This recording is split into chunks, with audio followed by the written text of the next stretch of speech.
मेट्रोचा स्लॅब कोसळला आणि एका रिक्षातल्या प्रवाशाचा मृत्यू झाला. मृत्यू झालेल्याला नुकसान भरपाई 5 लाख आणि त्या कॉन्ट्रॅक्टरला 6 कोटी दंड लावला. दंड 6चा 10 झाला तरी आमचा पाठिंबाच आहे. पण ज्याचा मृत्यू आपल्या चुकीमुळे झाला त्याला 5 लाख रुपये दिले आणि मुंबईचे तुम्ही पालकमंत्री आहे, तुम्ही ह्याच्यात लक्ष घाला आणि 5चे 25 लाख त्याला नुकसान भरपाई कशी देता येईल हे आपण आशिष शेलार साहेब तुम्ही लक्ष घातलं तर सगळ्या गोष्टी शक्य आहेत. चौकशी कुणाची करायची यांचीच चौकशी होईल. म्हणजे बांधणार याची हो मी तुम्हाला नाही म्हणजे किती पैसे खर्च झाले, स्लॅब पडतो, गडबड घाई, मोठी टेंडर द्यायची, ह्याच्यात क्वालिटीचा विसर सरकारने करू नये. आता ते मीरा भाईंदरच्या पुलाचा अभिभाषणात सगळे पुलांचे उल्लेख झाले, पण मीरा भाईंदरच्या पुलाचा उल्लेख व्हायला पाहिजे होता.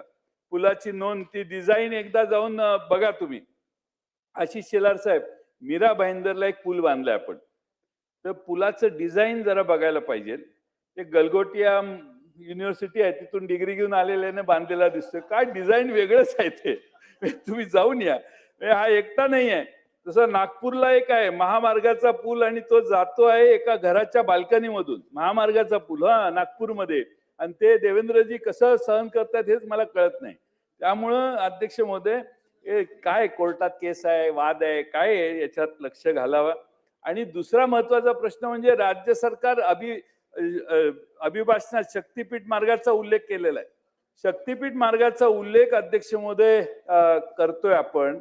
त्या मराठवाड्यात परभणीमध्ये मुक्ती संग्राम आणि मध्ये अग्रेसर असणारा जिल्हा होता. त्या निजामशाहीच्या विरोधी लढला. त्या निजामशाहीच्या विरोधी लढणाऱ्या जिल्ह्यात महायुती सरकारच्या माध्यमातून पुन्हा निजामशाही अस्तित्वात आली असं लोकांना वाटायला लागले. कारण शक्तीपीठ महामार्गाच्या वर आंदोलन करणाऱ्या शेतकऱ्यांचीच धरपकड सरकारने केली. अध्यक्ष महोदय, फार अवघड परिस्थिती महामार्गाची. शक्तीपीठाच्या मागे सरकार का मागे लागलंय हेच कळत नाही. अध्यक्ष महोदय, खरं म्हणजे आपण विचार जर केला तर अध्यक्ष महोदय, सरकारने शक्तीपीठच्या मागे लागायच्या ऐवजी मुंबई पुणे एक्सप्रेसवेच्या वाहतूक कोंडी बाबतीत जरा लक्ष घालावं. किती महाराष्ट्र सरकार उदासीन झाले. मुंबई पुण्यात जाताना 5 तासाच्या आत माणूस पोहोचत नाही, कधी कधी 7 तास लागतात,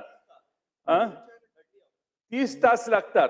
पुणे मुंबई एक्सप्रेसवरील वाहतूक कोंडी टाळण्यासाठी अध्यक्ष महोदय सरकारने यापूर्वी विचार केला आणि कर्जत शिरूर महामार्गाचा प्रस्ताव सरकार दरबारी अजून धूळखात पडलेला आहे. आता दिसेल तिथं रस्ते बांधायला लागलाय, तिथं माणसं मरायला लागली आहेत, माणसांचे शेकडो तास वाया जात आहेत. त्यामुळं कर्जत शिरूर हा रस्ता जो सुचवण्यात आलेला आहे, जो तुमच्या बांधकाम खात्यात धूळखात पडलेला आहे, तो बाहेर काढा गोरे साहेब. आपल्या राजेंना जरा सांगा की जुनी कागद जरा हुडका. पण अध्यक्ष महोदय, सर्व घाटमाथ्यावरील रस्त्यांमध्ये 20 ते 25 किलोमीटरचं अंतर आहे. मात्र माळशेज ते लोणावळा या घाटमाथ्यावरील रस्त्यामध्ये तब्बल 70 ते 80 किलोमीटरचं अंतर आहे. पुणे मुंबई एक्सप्रेसवेवर कितीही बदल केला तरी वाहतूक कोंडीचा प्रश्न काही सुटणार नाही. आज कर्जत शिरूर महामार्गाचाच ऑप्शन त्याला आहे. आणि म्हणून अध्यक्ष महोदय, माझी विनंती आहे की सगळं म्हणजे MMR रिजन मधून, JNPT मधून जी अवजड वाहतूक जाते पुणे, सोलापूर, अहमदनगर, हैदराबाद, मराठवाडा, पश्चिम महाराष्ट्रातील काही जिल्ह्यात एकमेव मार्ग आहे. आणि म्हणून लवकरात लवकर कर्जत शिरूर महामार्ग सरकारने हातात घ्यावा.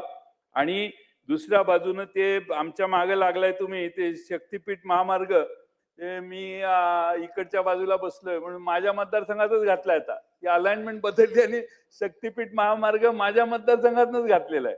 आणि आता मतदारसंघात आणि जिल्ह्यात सगळीकडे आंदोलन सुरू झालेत. पूर्वी जो शक्तीपीठ महामार्ग होता त्यात मुख्यमंत्री म्हणायचे लोकांनी आमचं मान्य केले, लोक येऊनच मला निवेदन देतायत तुम्ही आमच्याकडे करा म्हणून. मग त्याची अलाइनमेंट का बदलली? आणि आमच्याकडे काही तीर्थस्थान वगैरे असं काही मोठं नाहीये.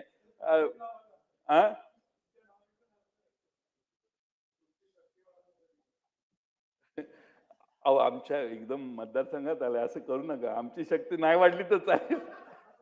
आम्ही शरण येतो, पण लोकांच्या जमिनी पिकण्या म्हणजे 1 इंच माझ्याकडे ड्राय लँड नाहीये. सगळी पानसळ केली आम्ही सगळ्यांनी.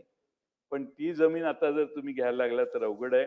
मी या ठिकाणी आणखीन एक मुद्दा मांडतो आणि माझं भाषण मी संपवतो. अध्यक्ष महोदय, महाराष्ट्रामध्ये